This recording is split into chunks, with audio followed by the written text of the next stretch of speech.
bem-vindos à nossa aula de língua portuguesa aqui da LAC. Meu nome é Glaucia Anunciação e nós vamos juntos nessa trilha rumo ao conhecimento do nosso idioma. Olha que legal!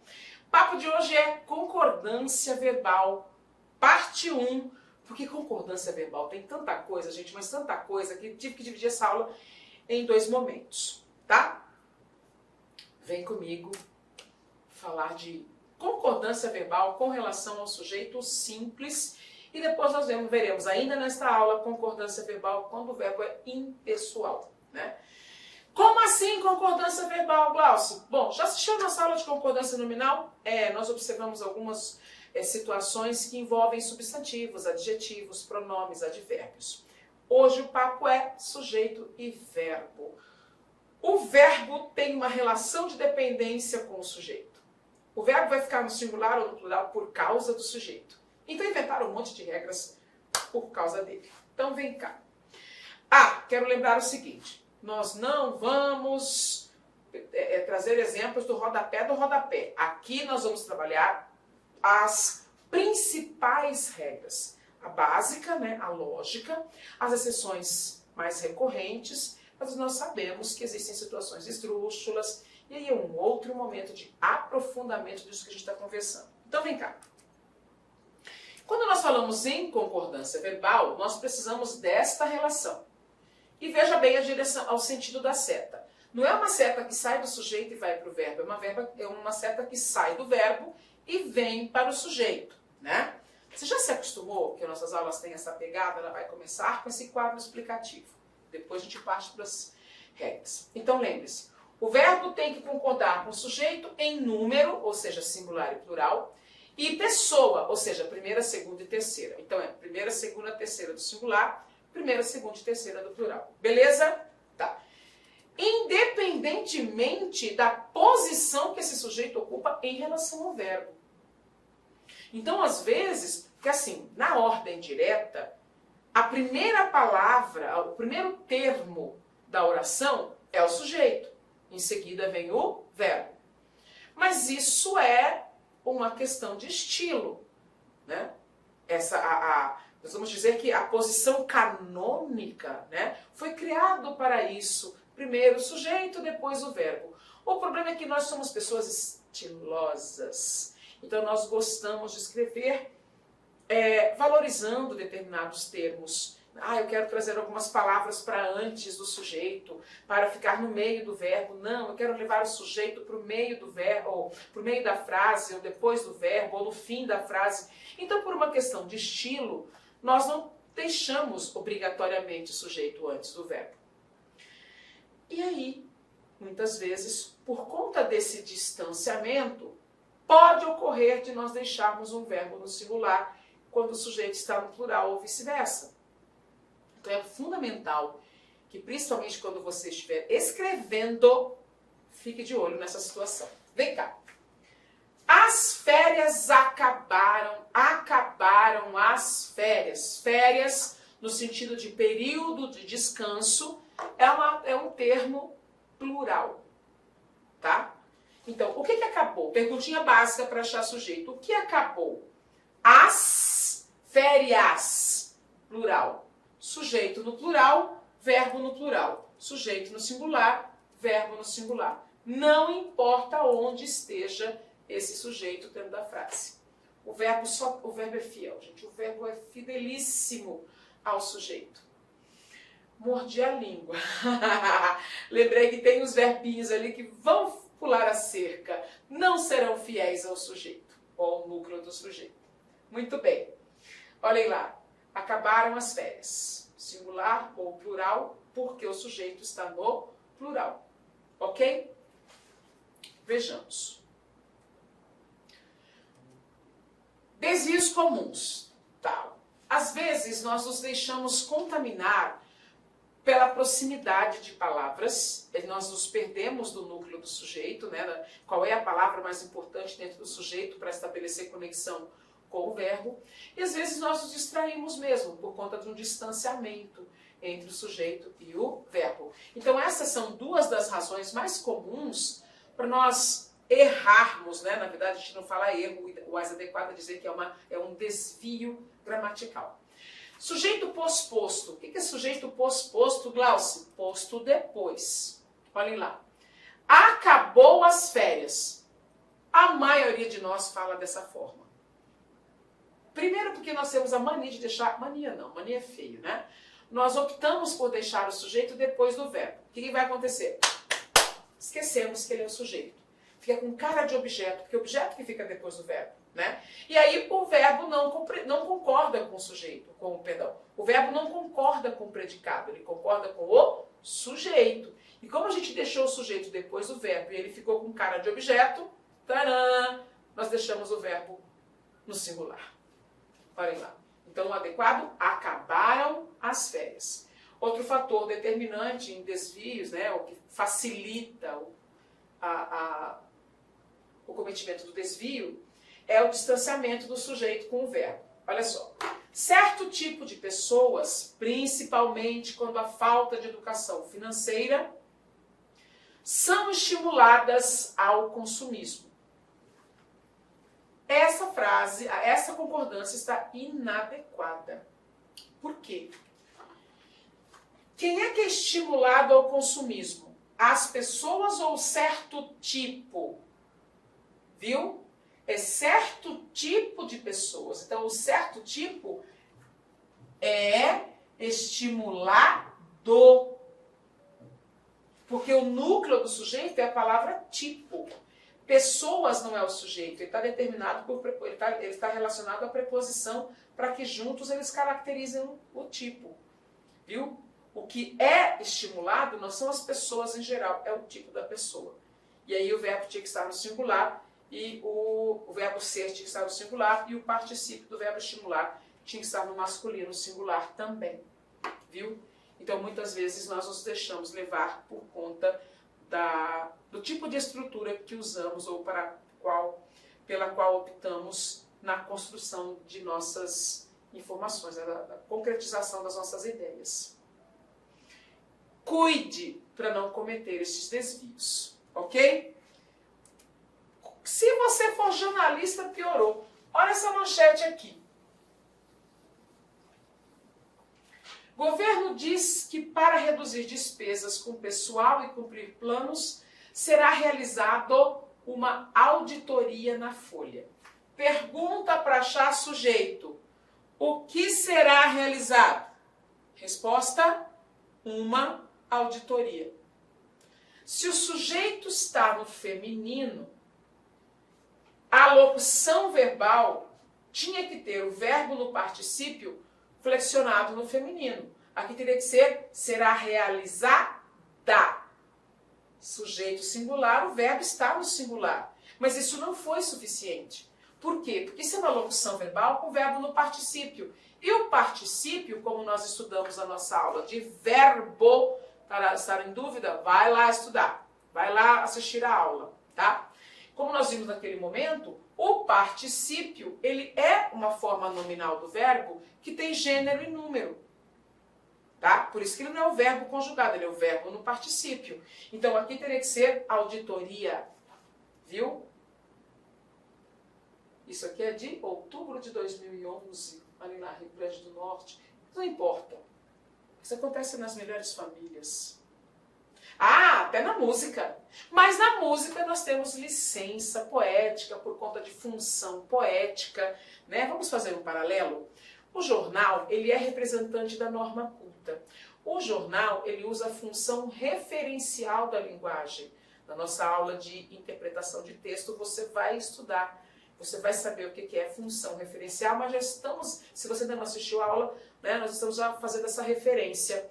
O jornal é o representante da função referencial, que é aquela focada no assunto. Então aqui ele vai prezar pela norma culta, pela norma padrão da linguagem. Então aqui é um ponto negativo para a imagem do jornal, dependendo do seu público, né? Logo aqui nós temos um trecho de uma música sertaneja. Como o eu lírico é sertanejo, né, como a voz que fala no texto da música é sertanejo, está tudo bem quanto aos desvios gramaticais. Por quê? Porque a música, ela tem que, já que o eu lírico é sertanejo, ela tem que refletir a realidade linguística daquela personagem. E se ele é sertanejo, ele não vai usar a norma culta, e está tudo bem. Mas eu trouxe o exemplo para nós percebermos que aqui sim, embora exista a licença poética para o desvio gramatical na música sertaneja, na música que estamos analisando em questão por conta do estilo musical, do gênero musical ao qual ela pertence, não deixa de ser, do ponto de vista linguístico, do ponto de vista normativo, não deixa de ser um desvio. Vem cá. As razões que me impedem de estar com você vai além de te amar, vai além do querer. Tá. As razões que me impedem de estar com você. As razões vão além e não vai além. Então, do ponto de vista normativo, aqui existe um desvio gramatical. Por quê? Porque o sujeito está no plural e o verbo está no singular. Mas eu repito, quanto à música, existe licença poética para que ocorra, uma vez que se trata da reprodução de uma linguagem sertaneja, né? E aí nós vamos considerar variações linguísticas regionais, socioculturais, e aí tem outras justificativas na sociolinguística, ok? Mas do ponto de vista normativo, nós temos um problema de concordância verbal neste caso. Mais uma.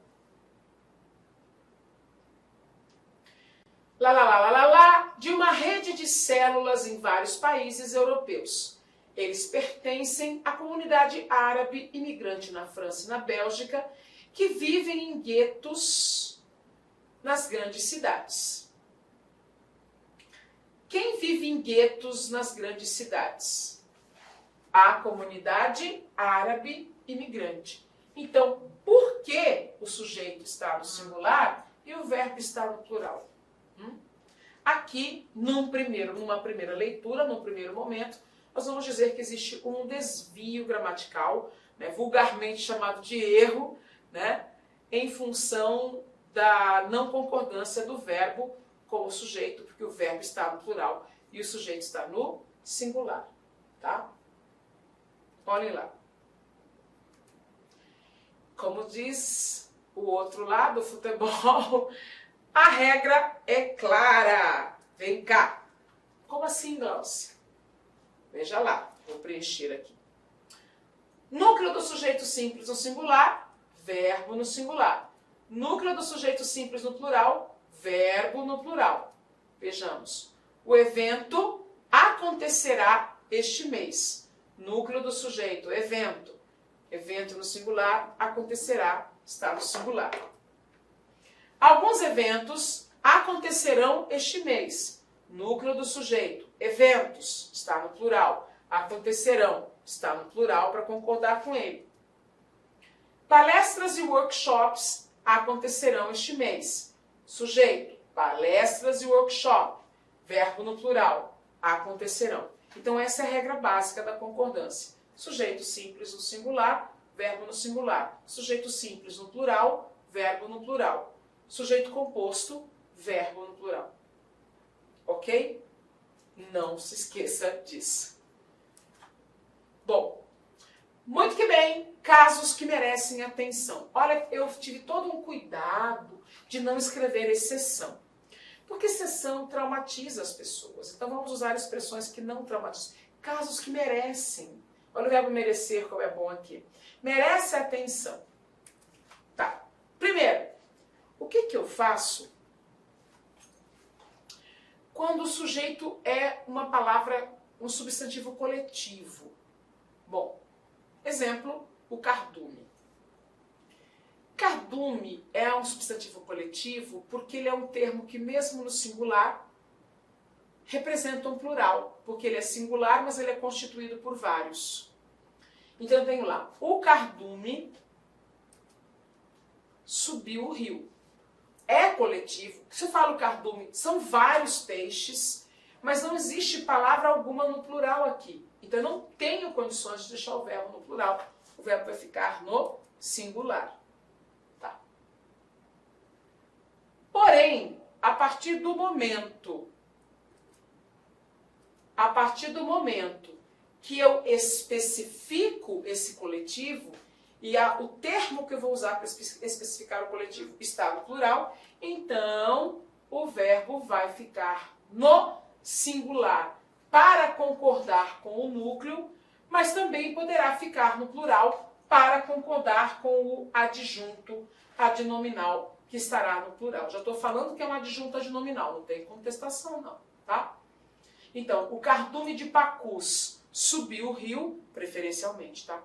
Ou o cardume de Pacus subiram o rio.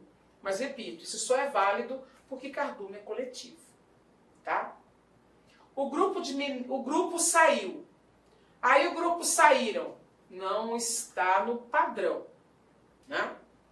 O grupo de meninas. Agora eu posso falar saiu ou saíram. Preferencialmente saiu, tá? Ok, próximo.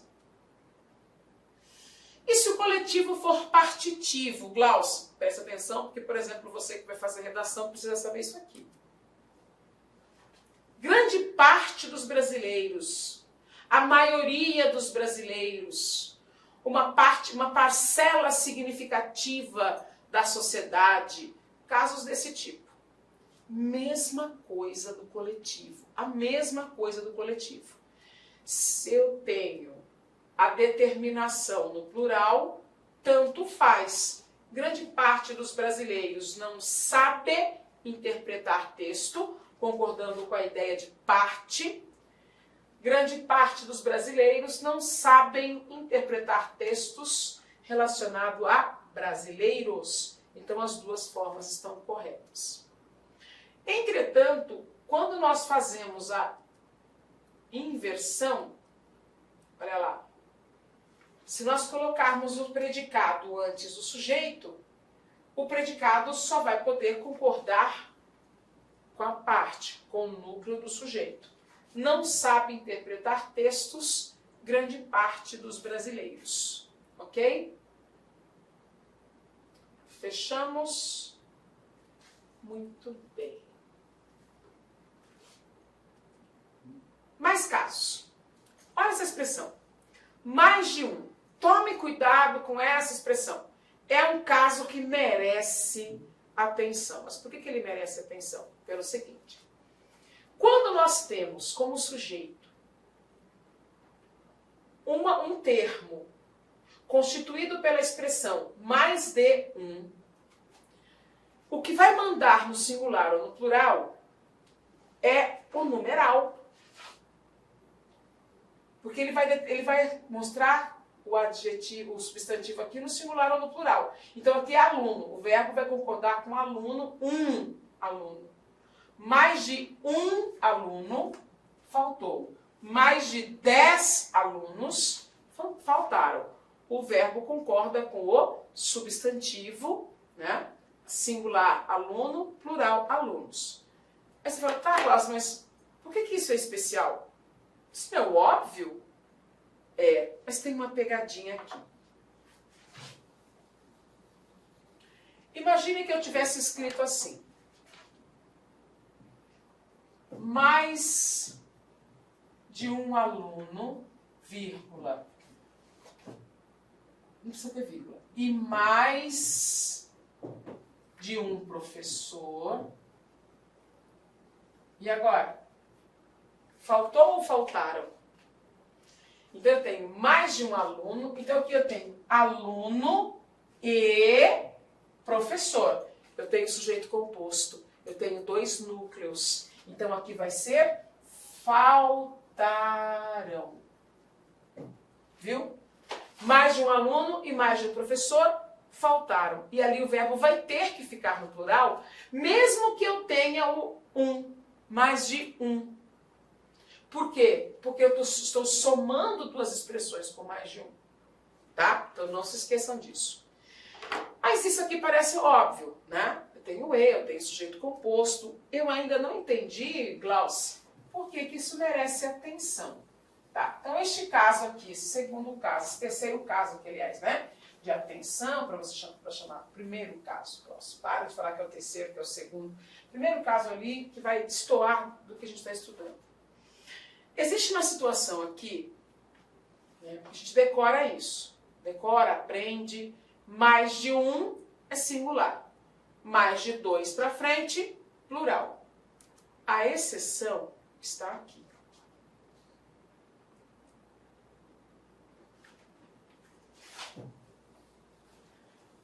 Mais de um participante, faltou o numeral aqui, ó. Mais de um participante se abraçaram durante as solenidades de formatura. E aí? Aqui eu preciso que você observe o seguinte, não está errado, você saiba, ou seja, não está inadequado, está certíssimo. Mas fala, Glaucia, isso contraria o que você acabou de dizer. Porque se é mais de um, o substantivo estará no singular. Então o verbo deverá ficar no singular. Sim, essa é a regra. E este é o caso que merece atenção. Por quê?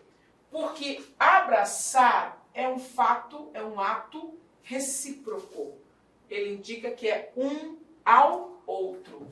Então, se a ideia é esta, de um ao outro, o verbo vai para o plural, tá? Essa é a exceção.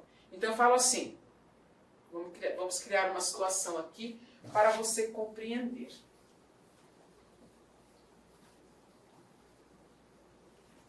Olhe lá.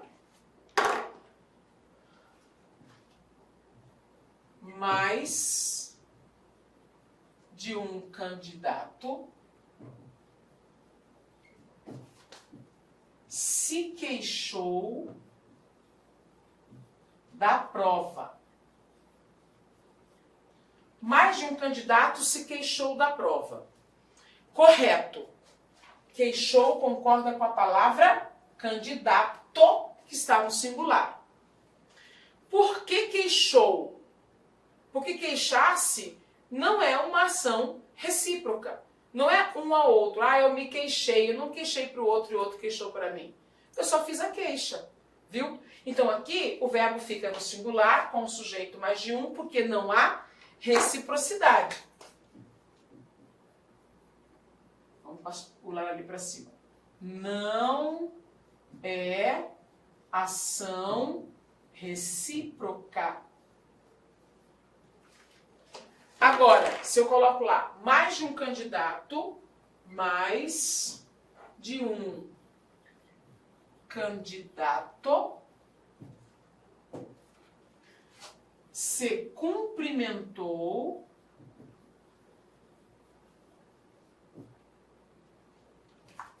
após a cerimônia, após a prova. Mas, ao início, né? Ao início da prova. Tá.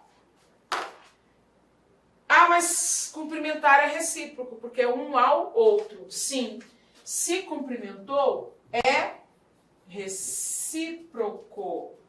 A ideia de um ao outro. Então, deixar o verbo no singular está incorreto. Não é se cumprimentou. Vai ter que ser se cumprimentaram ou cumprimentaram-se. Não vamos discutir colocação de pronome agora. Viram? É sobre isso. Por isso que esse é um caso especial. Existe a regra, substantivo no singular, quando eu tenho sujeito constituído pela expressão mais de um. Substantivo no singular, lógica, verbo no singular. Entretanto, apesar de ser mais de um substantivo no singular, se o verbo indicar reciprocidade, ou seja, a ação um ao outro, o verbo fica no plural. Ok? Entendidos quanto a isso? Então, muito cuidado com o sujeito quando ele é constituído pela expressão mais de um. Belezures. Você já assistiu ao filme do Mussum? Eu quero assistir. Parece que vai ser bom, meninos. Tem tanto filme da vida deste, da vida daquele. É interessante, principalmente porque Mussum tinha um jeito específico de usar a linguagem, né? É uma aula, a percepção da maneira como ele trabalha a linguagem, né? Em termos de variante linguística e tudo mais. Bom, como fica a concordância verbal se o sujeito é um substantivo próprio? É aquela questão do falso plural, mas é plural ou não é plural? Olhem lá. Exemplo, e se o sujeito for Minas Gerais? Minas Gerais é o nome próprio sem artigo. No coloquial, as pessoas falam, ai, as Minas Gerais. Não é norma culta, então não vou discutir o que não é normativo, tá? Aqui é a regra, e a regra é clara. Se não há artigo, verbo no singular. Minas Gerais exporta pão de queijo? O verbo está no singular, porque Minas Gerais, vamos chamar de falso plural, né? Não tem artigo, está usado sem artigo aqui. E na norma culta é sem artigo mesmo. No coloquial, as Minas Gerais. E se você colocar artigo é por sua conta? Pode deixar o verbo no plural então. Olhem lá. O Marrocos. Ah, eu coloquei artigo no singular com Marrocos. Falso, né? É um país de muitos contrastes. Os Emirados Árabes boicotaram a carne brasileira. Então, olha lá. Sem artigo ou com artigo no singular, verbo no singular. Com artigo no plural, verbo no plural. Os Estados Unidos boicotaram a carne brasileira. As Filipinas boicotaram a carne brasileira. Aí se eu falar Estados Unidos sem o artigo. Bom, a maioria dos gramáticos vai dizer sem o artigo, verbo no singular. Mas isso é muito técnica de chamada, de manchete e tudo mais, né? Normalmente nós vamos usar Estados Unidos com o artigo no plural. Ok, essa regra bonitinha? Mas tem uma observação a fazer, tá? Sem artigo. O que acontece se o nome próprio é o título de uma obra? Bom, se for um título de uma obra, com artigo no plural, o verbo pode ficar no singular ou no plural, preferencialmente no plural, tá? Por quê? Porque o singular vai ter uma concordância ideológica, uma concordância siléptica, né? A concordância com o que você quis dizer, não com o que está escrito. Então, se eu falo, os Lusíadas perpetuou as glórias de Portugal, eu estou cometendo uma concordância com a ideia de livro, com a ideia de obra. Mas se eu falo, os Lusíadas perpetuaram as glórias de Portugal, perpetuaram concorda com o nome que está no plural, os Lusíadas. Ok? Mais um? Mais um caso que merece respeito e atenção. Sou eu que vou ou sou eu quem vai? Como você responderia? Aqui nós temos várias possibilidades dependendo da situação. Veja isto.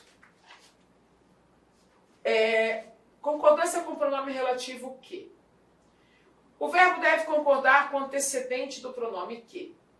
Exemplo. Vamos fazer assim. Eu vou escrever para você. Então eu tenho lá. Sou eu que faço o café. Eras tu que dizias tal blasfêmia. Olha lá. O verbo vai concordar, vamos dar de cor da caneta, meninos. O verbo vai concordar com o termo antes do pronome que. Olha lá. Eu faço, viu?